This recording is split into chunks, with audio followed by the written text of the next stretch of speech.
welcome back everybody. So the first speaker of this afternoon session is Cuneo from the University of Genoa, and she will present a work about scattering networks, a tool to remove background in microscopy images. Thank you very much.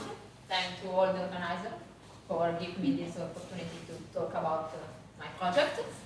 And I would start saying that this project is a joint project with some people from Malaga, like Luca Ratti and Ivan Trapasso, and some people from the Istituto Italiano di Tecnologia, like Simone Civita, Paolo Bianchini, and Alberto Diasco. So let's start. What we want to talk about today is scattering networks. Ivan explained very well what these are, and this is just an application to some microscopy images, so biomedical imaging. Just to start, as all imaging technique, if you just put one single point and you want to take an image of that, you don't obtain just a point, you obtain something related to the point spread function. And this point spread function explains us how the image technique deform the single point. In our case, the image system is a microscope, and the typical point spread function of a microscope is this one. Okay. We have also worked with fluorescence. What fluorescence is a technique with which we can label some biological structure inside our cell, and the way in which they work is just take energy from an excitation light, go to an excited state, and then the fluorophore just emit another photons, another light, and we are able to collect these photons to obtain some images according to what we have labeled with our fluorescence type. So the idea is that we want to look something, we mark it with fluorescence dye, we put our cell or our biological samples under the microscope, we illuminate it, and then we just recover the emission light of our fluorophores. Okay, I don't want to go too much into the details about the physics of all this technique, but the main point is that if you have two points, two fluorophores, too close one to each other, it's quite impossible to resolve them. So if the fluorophore assume a distance bigger than this d, equal to lambda, that is the wavelength of the emission, divided by 2, the natural aperture of the microscope. It's something that is just a specific number for each microscope related to the angle and the a parameter, technical parameter. Okay, so if we put two fluorophores too close one to each other, it's impossible to distinguish this. This is not good because this poses some constraint, some physical one, and it's actually very difficult to overcome this limit. Actually, it's not impossible. How can we overcome this resolution limit? There are many techniques. Today I want to talk just about the single molecule localization microscopy family of technique. So it's actually possible to come from a low resolution image to a higher resolution image, higher than the resolution limit. How is possible? How can we do this? The principle is that, okay, if I'm not able to resolve 2 points, one closer to each other, I just illuminate 1 point per time. So the idea is to take the acquisition over time, and at each frame, also some molecules are in on state. Okay? In this way, we can overcome the resolution limit thanks to some fit method, because if we know that there is just one fluorescence molecule, okay, we have the point spread function, we can fit the point spread function and obtain just the higher value for the point spread function, and there is our molecule. And it's just a point, a pixel actually, because we are working in a discrete set. Okay? At each frame, we take on just 20, 30 molecules, we localize them, we fit with a point spread function, and we decide that the position of our molecule is in the correspond of the peak of our point spread function. Okay, this is the representation of what I just say we obtain just one molecule and we know that it's just one, so we use this information to fit with a Gaussian because our PSF is a Gaussian, and we consider just the peak of our Gaussian, and instead of having a large spot in our image, we can just select a pixel. This is the kind of data that we have. So we have a fixed background and a single molecule that in time just are localized in different positions. What's the aim is just to localize the single molecule. What's the problem? If you localize according to the state of art of the preprocessing, in our word, wavelet filters, so the idea is to each frame, we compute a preprocessing of each image, and we can separate the higher frequency content from the lower one, and we can just compute the difference between the two. After this, we obtain an image for each frame, and we can fit with our PSF each frame. So far, so good. The problem is that our localization in this way is related to the intensity of the background according to this relationship. So if the background is higher, we localize very bad our molecules. This is not the best, since if we imagine to have this kind of background, and with a simulation we create different frames with synthetic molecules per frame according to this pattern. What means that at the end all the molecules are localized in this way according to this grid. If you do perform the analysis with the just wavelet filters and then try to localize all the molecules, what you obtain is something like that. And what means that where the background is high, your localization is very, very bad. And this is not good because the image is not very well. If you think about, okay, I want to see where the spike inside the COVID cell are localized, and then you obtain something like this, is very far away from the reality. So how to overcome this limit? Let's assume that our image is just the overlay of single molecule plus some background. Okay, this is our set. We consider single molecule that just vary in time and fixed background. What we want to obtain just the molecules. Okay, in this way we are not more affected by the presence of background, and hopefully the localization would be better. How to separate the two components from the input image that is just the sum of the two. The idea is this one, just to map our image, actually each frame, so our sequence of images, to another space, such that in this space it's quite easy to separate the two components. What means easy? Hopefully linear separation. After that, we have to come back to the original space, the space of images. Okay, this is the pipeline in our mind. Nice. The first question is, which is the best f that we can choose? What we want from our function that map image to another space. There are some properties that we would like to have in our setting, in our space H.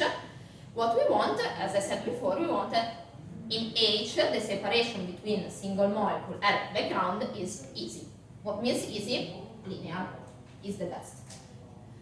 The second one that we want to obtain is some preservation related to intra-class variability. Think about single molecule as a class and background is another class.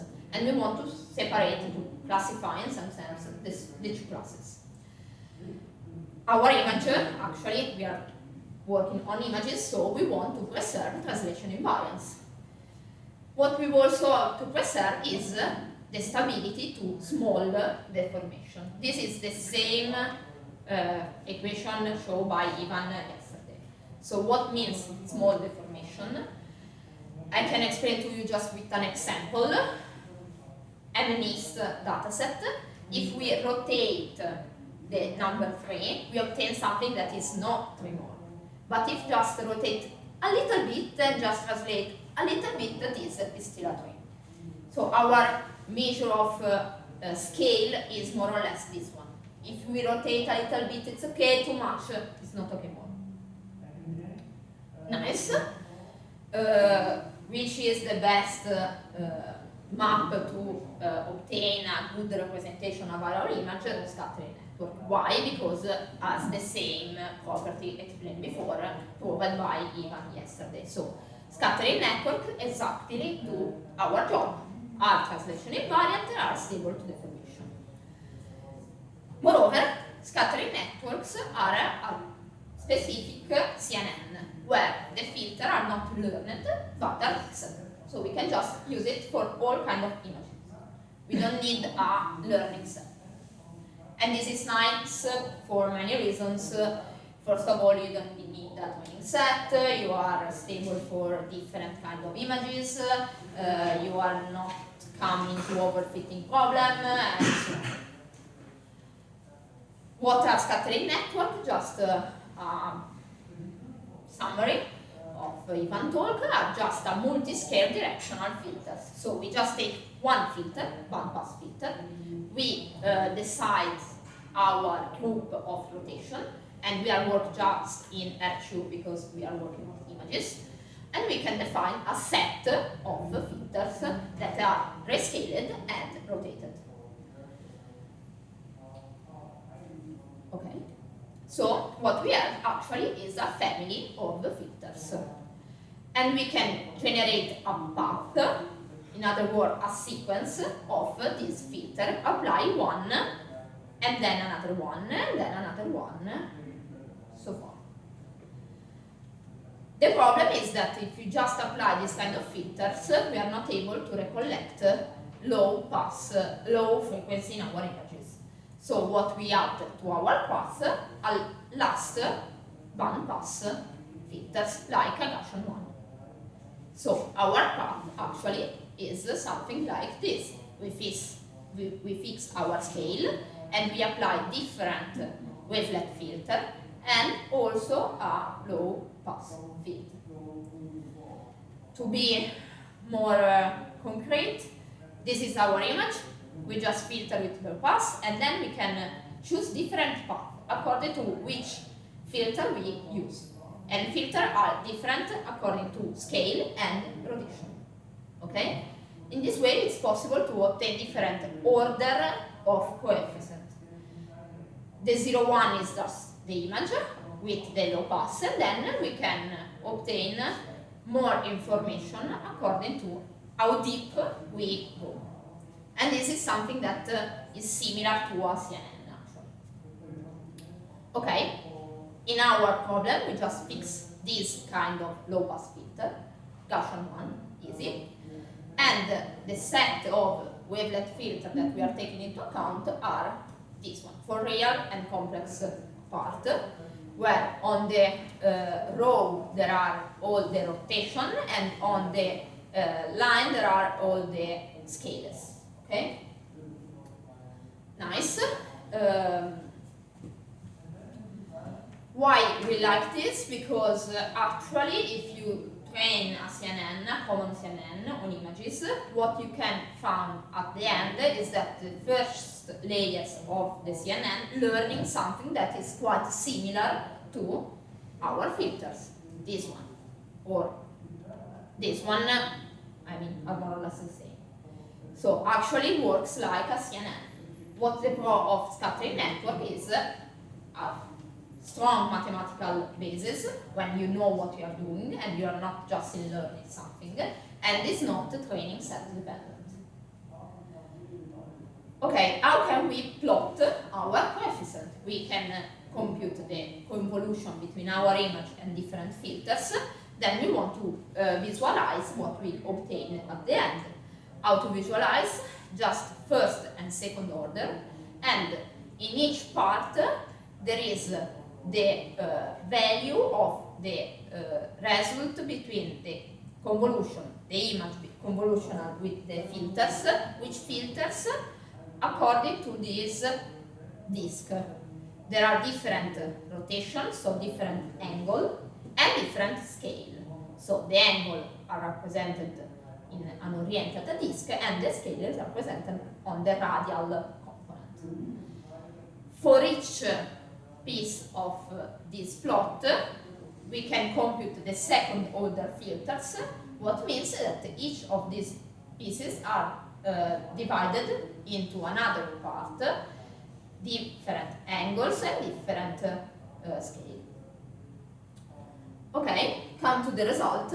What we obtain is just a representation of coefficient, first order and second order, for our kind of images, where there is a background and then there is also small single molecules inside this picture. And what we want to do, we don't just want to see the coefficient alone, but we want to compare this kind of coefficient to the coefficient of image where there is also only the background, and image where there is only the single molecule. Okay? This just to be able to compare the three different situations. And it's quite possible to see that the filters assume like a shape related to the shape of the background, and this makes sense because we are applying our filter in different position of our image. So the intensity of the coefficient is related to the intensity of the image. So if the image is just 0, also the value is 0. But what is more important is that we can actually find some difference between single molecules and background. So this is at the first moment a hope to see, okay, from this kind of information we are able to separate background from single molecule in the input image. Okay? At this point it's just a hope, we just map our image to another space and just see which are the coefficients in the other space. Okay, now the problem is, even if we are able to separate the two components, how can we come back to the original image space? What we want to do actually is take the coefficient, determine the input image. This is quite a very difficult problem, highly non-convex. There are some results just in R1 and for a specific family of wavelet. Moreover, the problem is that we are not taking all the series of coefficients, we are just truncate at second, third order. So it's quite actually impossible because we are losing the information. So it's quite difficult to come back to the original space with an analytical solution. So how to overcome this limit? Using a CNN. So we just fix some parameter, the order, the scale, the number of angle considered. We map our image to some coefficient space, and then we want to come back to the original image space, but considering only the single molecule part. So discarding the background. And this seems to work. We training our CNN with synthetic images, and what is possible to see here is, here there is the input, that is background plus single molecules. This is just the background. These are the two single molecules overlaid to the background, and this is our reconstruction with the pipeline explained before. So first of all, map to another space, the space of wavelet coefficient, and then try to take only the single molecule part, and then come back to the original space. Seems to work quite well. Also the signal to noise ratio is higher because we are just subtracting in some sense the background, and there are some little problem. That means if two molecules are too close and you apply the filter over there, there is something that is smoothed and not so well separated. For us this is quite okay because we are in the hypothesis of single molecule, so sparse and well separated. If two molecules are too close, we are not using the hypothesis of single molecule actually, so just take a normal image where the two fluorophores are really close to one to each other. Nice. This is what actually happens. For each frame, we can localize our molecule with a fit method, and the fit are represented with a red cross on the molecules. And this is the input image, and this is the image after the mapping and the convolutional part. What is possible to see is also that the number of molecules recognized with the state-of-art method applied on the input image and the number of molecules recognized with the same fit method, but not on the input image, but on the image that we reconstruct after the CNN is higher. So we can localize more molecules. What means to be able to recognize more molecules means that the acquisition could be shorter. You don't have to wait a long time and have a lot of frame to reconstruct all the molecules. And also that you can put more molecules per frame. And this is actually another advantage in order to reduce the acquisition time. Taking into account that the number of frames in this kind of technique is quite higher, and also the number of time needed to acquire all these kind of images is quite high. More or less more than half an hour. Okay? So be able to reduce this time, it's quite good because you are also overcome the limit of possible shift during the acquisition that can degrade the image. Okay, to evaluate our method, we also perform the same test done at the beginning to evaluate that the reconstruction is not very good if the background is quite high, because the localization just move a little bit according to the presence of background. So this is our background. We create a pattern of single molecule that are not on all together at the same frame, but are on differentially according to the frame.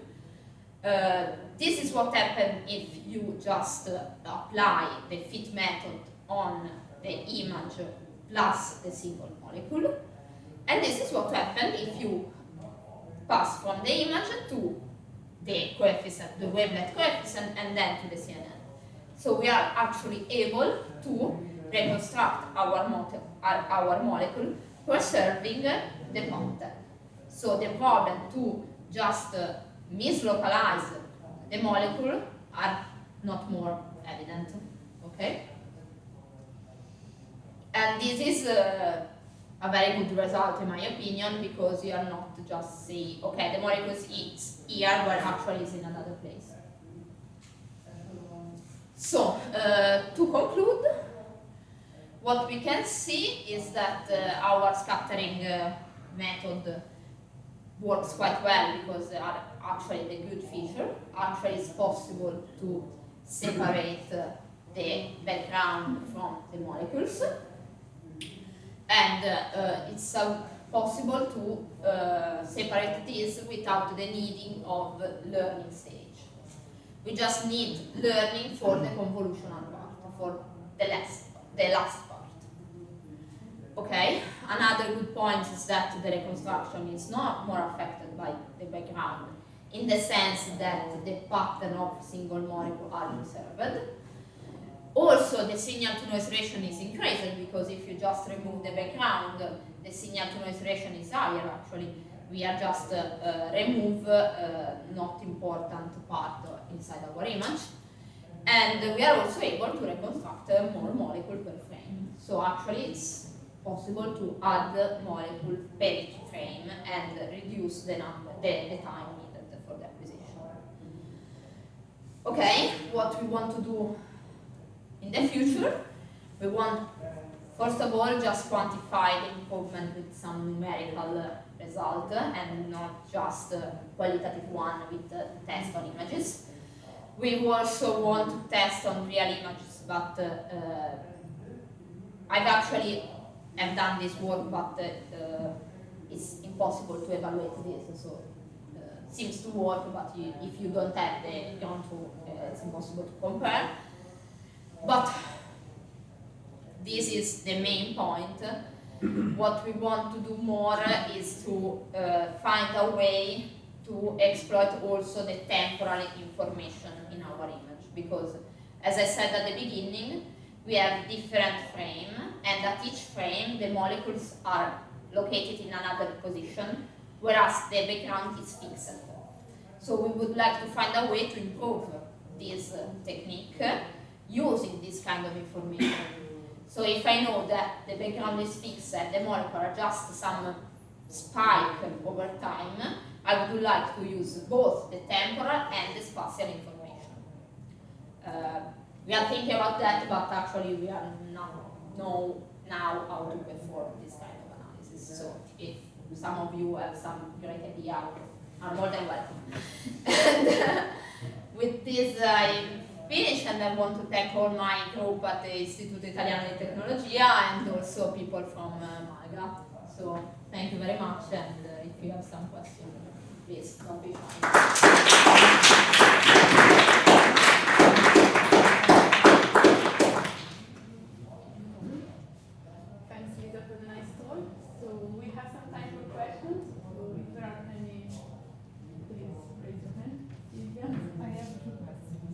The first one is on page 13.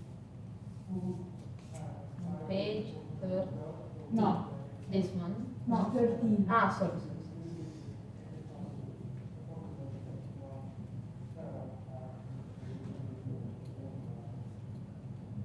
Yes. So, if I understand well, you first apply a scattering networks.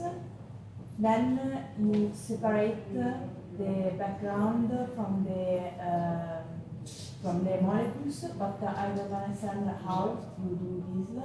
With a CNN. Yes, but so F is the scattering network. Yes. CNN. How can you train this CNN? With the synthetic image, and synthetic image are acquired with a real background taken under the microscope, plus a single artificial or synthetic molecules. And I train the CNN on the coefficient space, so not on the image space. So we are working on scattering coefficient. And if I have molecule and background separated, because the background is acquired under the microscope, but the molecule, I just create them on my computer. I can train a machine to be able to separate the input image from the single molecule and background. Okay, thank you. And the other CNN to reconstruct X is the same CNN actually, so it's just one CNN that can perform both aim. So first of all, separate the two components, and second, to and you invert train the other CNN in the same way, so with the artificial frame. Yeah. Okay, and another quick question. At page 17. Here you don't consider the translation, right? In the definition of phi. Yeah, okay, you can add a translation here, or you can assume that R is not just a rotation, but a rotation and a translation. Okay. Is implicit inside R. Okay, so in the scattering network there is also the translation. Okay. Yeah. Thank you for your presentation. Just two practical questions, because I have no experience in this.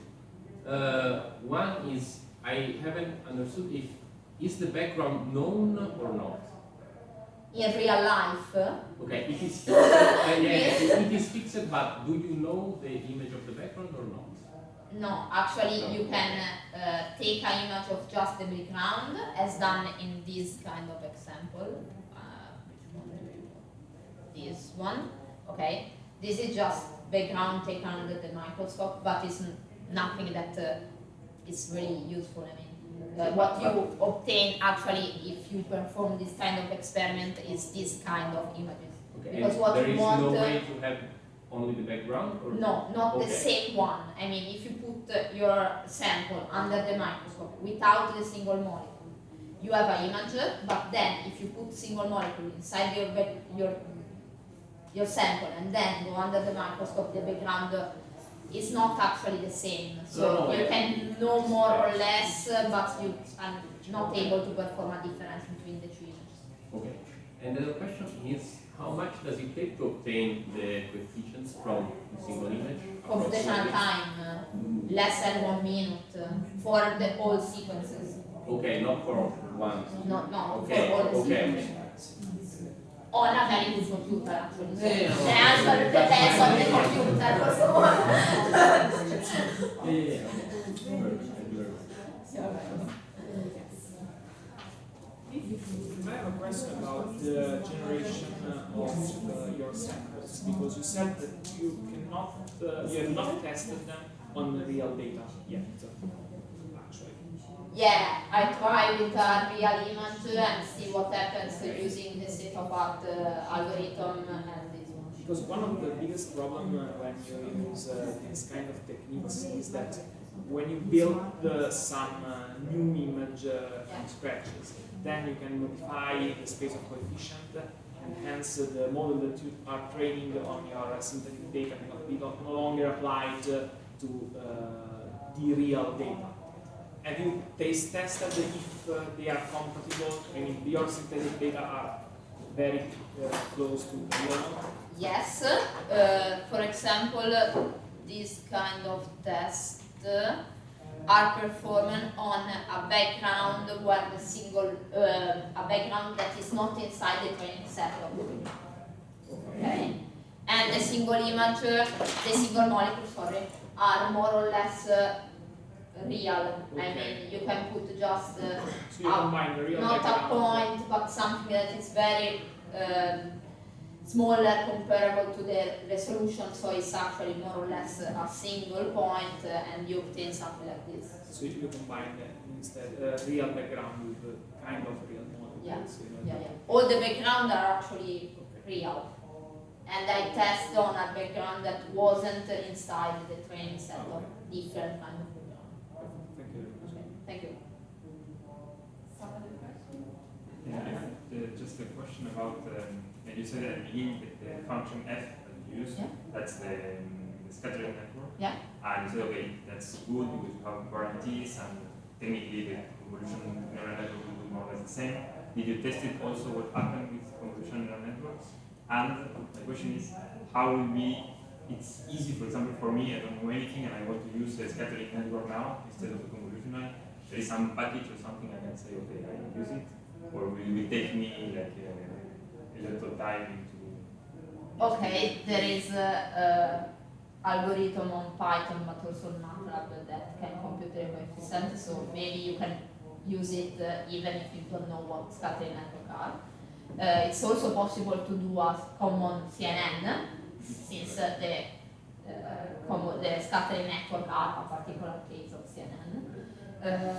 Why I decided to use the scattering network instead of convolutional neural network? Because in this way I actually know what happens. I can reduce the training set that I need, because in my mind it's just to remove the first part of a convolutional neural network where you have to learn the features. So the second part, it's in some sense easier, since the network is not so big.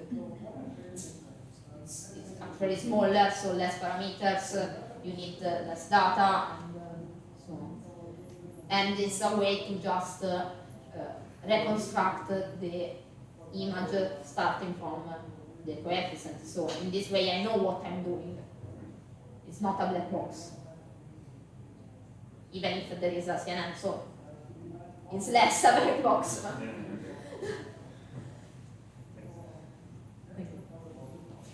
other questions? So I have some myself. Yeah.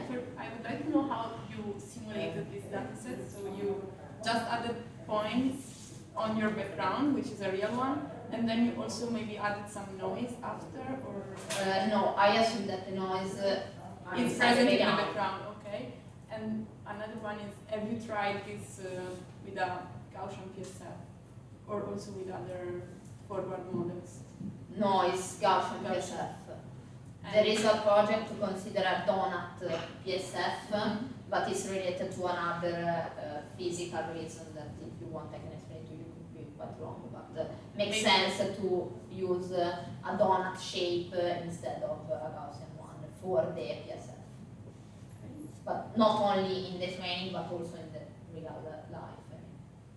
And if you can go back, I don't remember the number of the slides, the one with the circles, like this one. What actually we are visualizing here, is this the output of F?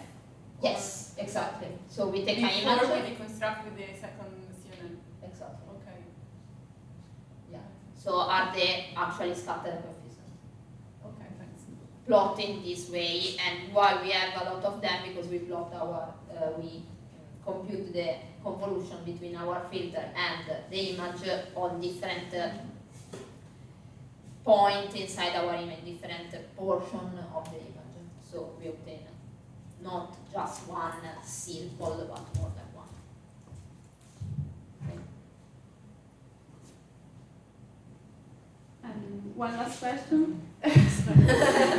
Have you tried to use of the grid methods that actually just reconstruct points one by one, and you just add like spikes one at each iterations, so you actually don't reconstruct the background if the background is not too high?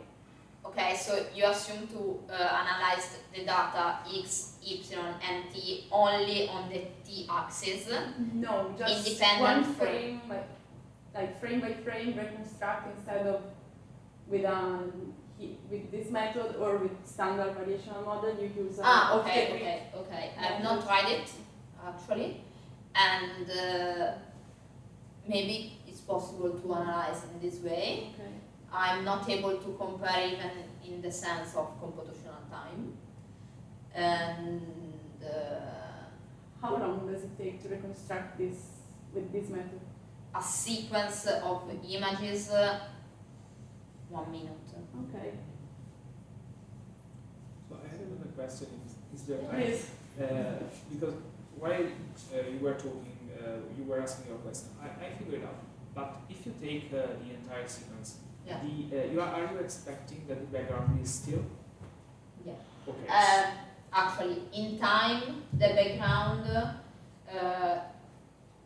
is more or less fixed, but the intensity they create as an exponential one. Okay, because otherwise you can just perform a summation of the background, the mean, and from a mathematical point of view, point to move, you are expecting that they are in fixed position only for a small time, hence you can reconstruct the background without the points just averaging along the frame.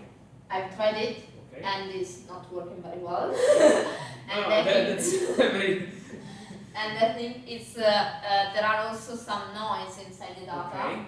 and Poisson one actually, and